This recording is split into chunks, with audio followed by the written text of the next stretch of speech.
Andito po kami sa Consuelo, Pampanga. Consuelo, Pampanga. At mamayang umaga maglulusa lang po tayo. At sasakay lang po sa bangka. Tapos sa Masantol. Wala na po tayong problema nun. Hagunoy. Pagyari ng maglusa ng Hagunoy, medyo matulog na po tayo nun sa bahay. Pagyari, wala na po. Yan na po ang ating lulumputan.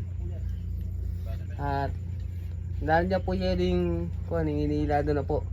Pagkali ng ilado, tinga po mga bagyaw, konti-konti lang mga guys. Tapos mamaya naman, mamimili na naman tayo nun.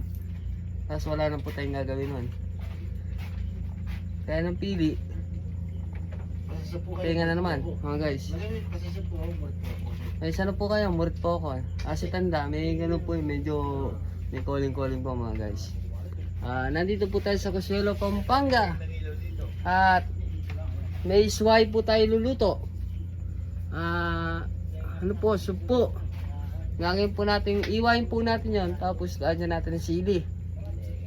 At gagawin natin adobo mga guys. Masarap kaya maging adobo mga guys. Kasi po, yung niluto ko sa soup po, maging adobo, ewan ko lang, pinakamasarap na masarap mga guys. Pati ang alimango sasali natin doon. Pagyari sali, kakain na lang po tayo, magluluto pa tayo ng kanin, wala na po tayong gagawin mga guys. Video pa na po tayo.